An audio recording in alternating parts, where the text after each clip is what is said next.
लहंगा में देखेला लहंगा में देखेला भातारा कटना हो लहंगा में देखेला भातारा कटना हो नया नया चढ़ल बा नया नया चढ़ल बा उनका जुनून हो लहंगा में देखेला लहंगा में देखेला भातारा कटना हो लहंगा में देखेला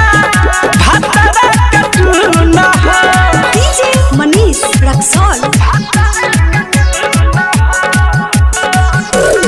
ज्योति रिकॉर्डिंग स्टूडियो घोड़ा सहल लखान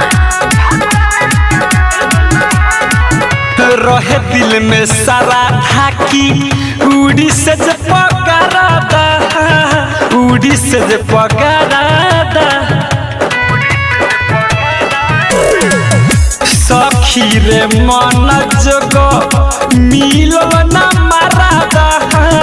मिलल ना मारादा जहिया से चढ़ल बा जहिया से चढ़ल बा महीना जुना हो लहंगा में देखेला लहंगा में देखेला भातारा कटना हो लहंगा में देखेला भातारा कटना हो।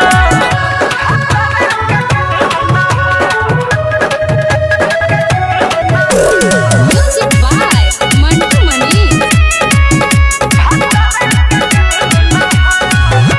पाता जे रही तो पहले गवना नयती गवना नयती सखी पाठक बिकी के संगे जिंदगी बीतती जिंदगी बीतती बढ़ल बेचैनी दिल में बढ़ल बेचैनी दिल में मिले ना सुकून हो लहंगा में देखेला लहंगा में देखेला भातारा कटना हो लहंगा में देखेला भातारा कटना हो नया नया चढ़ल बा नया नया चढ़ल बा उनका जुनून हो लहंगा में देखेला लहंगा में देखेला